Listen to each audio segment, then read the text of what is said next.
아멘. 오늘의 본문 말씀은 욥의 세 친구 중에서 두 번째 사람인 빌닷이 욥에게 말하는 충고이자 변론입니다.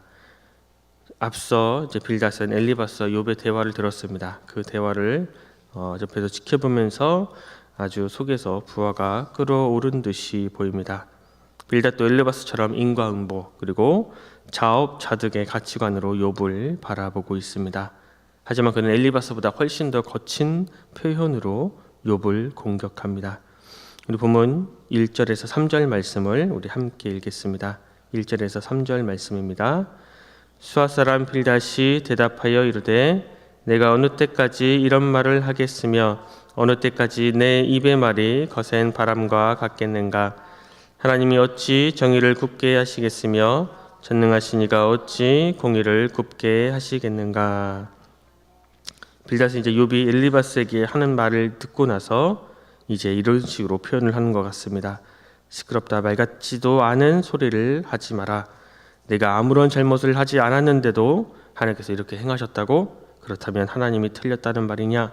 라고 말하는 것 같습니다. 본문 말씀에 정의를 굽게 한다라는 이 표현은 상인이 더 많은 이익을 남기기 위해 저울을 속일 때도 사용됐던 말입니다.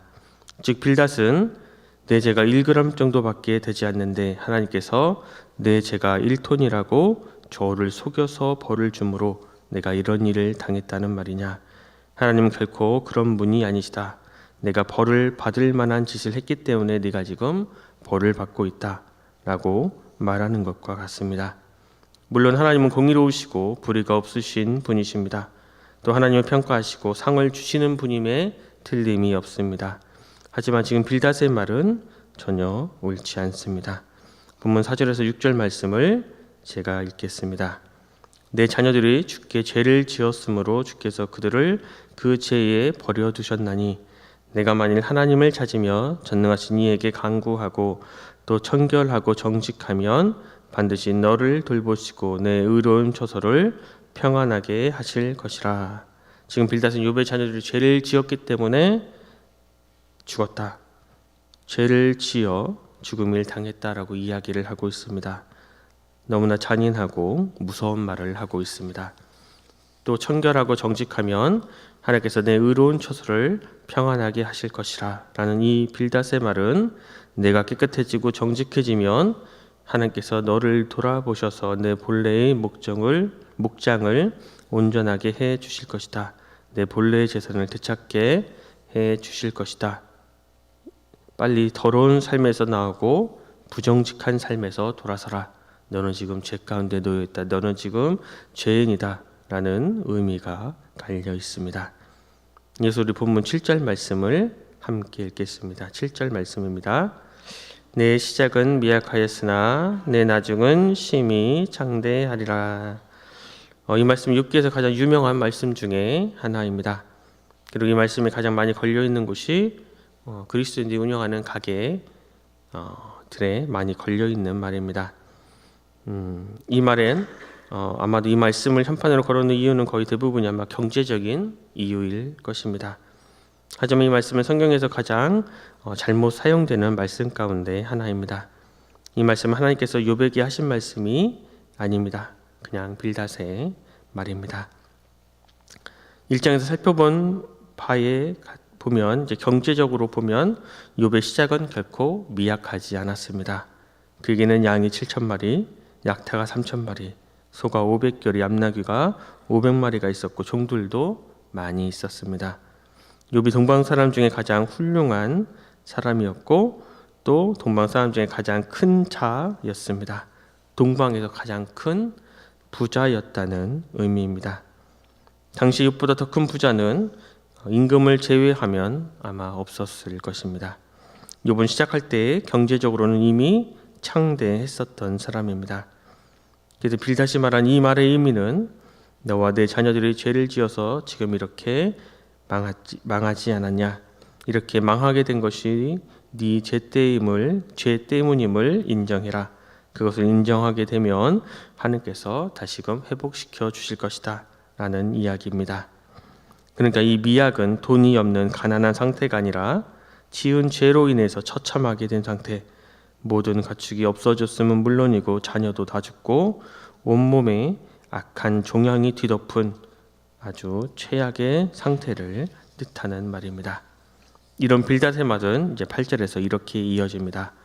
청하건대 너는 옛 시대 사람에게 물으며 조상들이 터득한 일을 배울지어다.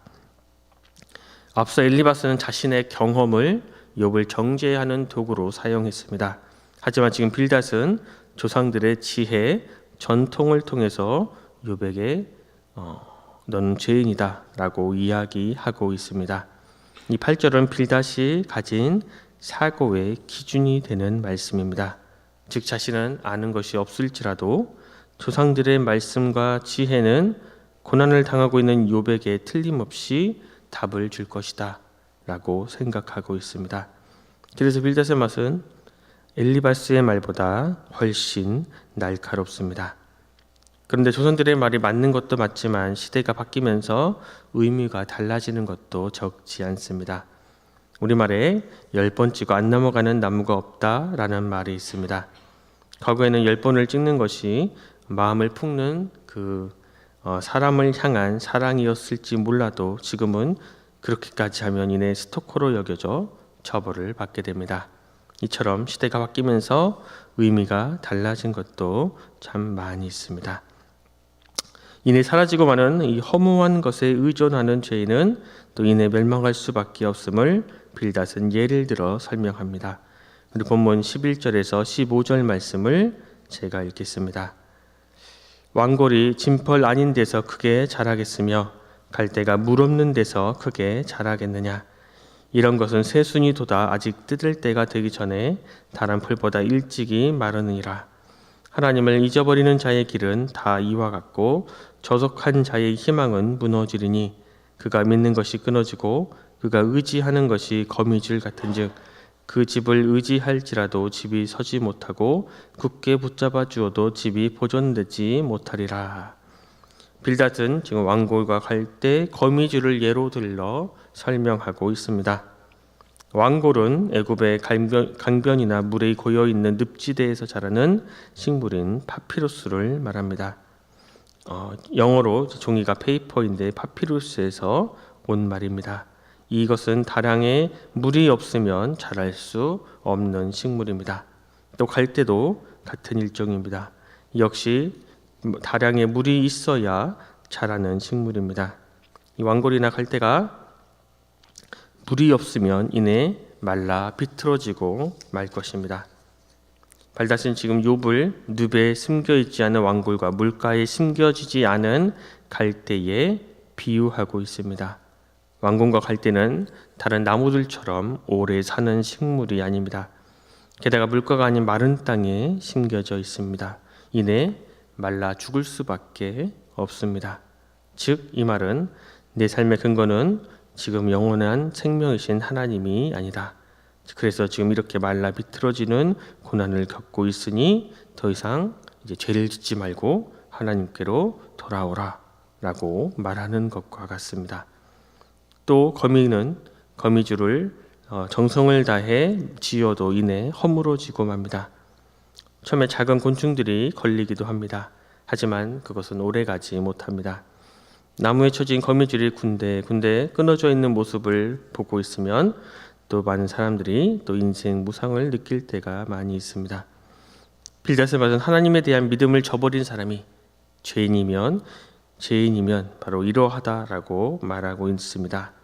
아무리 무성한 식물도 물이 없고 뿌리가 뽑히면 이내 말라 비틀어지고 말듯이, 또 거미줄을 아무리 잘 쳐놓은 것처럼 보여도 이내 다 끊어지고 말듯이 지금 내가 한때는 잘 나갔을지 모르지만 지금 내가 고난을 당하는 것 자체가 내 삶이 하나님께 죄를 지었던, 하나님께 불경했던 것을 지금 이야기해주고 있는 것이다 라고 지금 빌닷은 욥에게 이야기하고 있습니다. 마치 교리주의자 같은 이 빌닷의 말은 이렇게 마무리가 됩니다. 우리 본문 20절에서 22절 말씀을 함께 읽겠습니다. 20절에서 22절 말씀입니다. 하나님은 순정한 사람을 저버리지 아니하시고 악한 자를 붙들어 주지 아니하심으로 웃음을 내 입에 즐거운 소리를 내 입술에 채우시리니 너를 미워하는 자는 부끄러움을 당할 것이라. 악인의 장막은 없어지리라. 하나님께서는 순전한 사람은 거두어 주시지만 악한 사람은 물리치실 뿐만 아니라 그 장막도 흔적수 없이 사라지게 될 것이다 라고 말합니다. 이 말의 의미는 여봐 이젠 제발 악인의 길에서 나와 의인의 길로 돌아서라 라고 이야기하는 것입니다. 지금 욥은 세 친구 앞에서 죄인 중에 죄인이 되어 있습니다. 어떤 사람의 현재의 모습을 보고서 그 사람의 현재와 과거와 미래를 모두 평가하고 정죄하는 것은 잘못된 것입니다. 사도행전을 보면 이제 9장 이전에 사도 바울을 본 당시의 그리스도인들은 사도 바울을 기독교의 원수라고 생각하고 평생 가까이 하지 말아야 할 존재라고 생각했을 것입니다. 그리고 바울이 고향 다수에서 13년 동안이나 집거하고 있을 때에 사람들은 그가 고향에서 그렇게 살다가 생을 마칠 것이라고 생각했을 것입니다. 그리고 이제 사도 바울이 하나님을 만나고 전도자가 되어 루스드라에서 사람들이 전도할 때에 루스드라에서 사람들이 던진 돌을 심하게 맞았습니다. 사람들은 그가 죽은 줄 알고 성 밖으로 내다 버릴 정도였습니다. 그때 사람들은 이제 사도 바울은 죽었구나, 사도 바울은 끝났구나 아마 혀를 찼을 것입니다. 하지만 2000년이 지난 지금 그가 전도자로 다녔던 곳은 하나님의 은혜가 넘치는 곳이 되었고 참으로 우리가 알 수 없는 하나님이 섭리가 함께하는 곳이 되었습니다. 그리고 그가 기록한 그 편지로 인해서 기독교는 온전한 기독교가 될 수 있었습니다. 또 욥은 친구들로부터 이해받지 못했지만 하나님께서 그를 이해해 주심으로 그는 이제 믿음의 사람의 모델이 되었습니다. 혹 우리가 다른 사람의 고난이나 고통을 보게 된다면 그것을 그 사람의 과거, 현재, 미래를 정죄하는 어리석음을 범하지 마시기 바랍니다. 혹 우리 삶에 다른 사람들이 이해하지 못하는 고난과 고통이 있을지라도 우리를 우리의 삶의 자리에 마음을 다하여 심어주신 우리 주님께서 우리로 하여금 우리가 알 수 없는 은혜, 우리가 이해할 수 없는 그 섭리 가운데로 우리를 인도해 주고 계심을 믿으시기 바랍니다. 오늘도 우리와 함께 하시고 우리를 인도하시고 우리를 너무나 사랑하시는 하나님을 또 만나고 또 하나님으로 말미암아 하루하루 기뻐 살아가는 우리 모두가 될 수 있기를 간절히 소망합니다. 기도하겠습니다. 하나님, 오늘도 우리에게 새로운 한 날을 주시고 주님 말씀을 듣고 묵상하며 하루를 시작하게 하시니 감사합니다. 주님, 내가 가진 경험, 내가 가진 학문, 내가 아는 전통이 다른 사람을 정죄하는 잣대로 사용되지 않고 격려의 도구로 또 위로의 통로가 되게 하여 주시옵소서. 또 다른 사람들의 현재의 모습을 보고서 그것이 그의 인생의 전부라고 생각하지 않게 하여 주시옵소서. 또 현재의 모습을 보고 그의 과거와 현재와 미래까지 재단하는 어리석음을 범하지 않게 주님 도와주시옵소서. 특별히 이유를 알 수 없는 고난과 고통의 터널을 지나는 사람을 우리가 본다면 의미 없는 미사여구를 던지기보다 함께 울어주고 안아주고 위로하는 그러한 사람이 되게 하여 주시옵소서. 주님께서 그 고통받는 그를 위해서 피를 흘려주시고 그로 말미암아 하나님의 놀라운 은혜 가운데 인도하고 계심을 믿음으로 세상을 살아갈 의미와 용기를 되찾게 하여 주시옵소서. 우리를 위해서 십자가에 피를 흘려주신 주님께서 마음과 정성을 다하여 우리를 심으신 곳에서 우리도 주님의 십자가와 십자가의 주님과 더불어 함께 살아가는 주의 백성들 되게 하여 주시옵소서. 모두가 감사드리며 귀하신 예수 그리스도 이름으로 간절히 기도드립니다.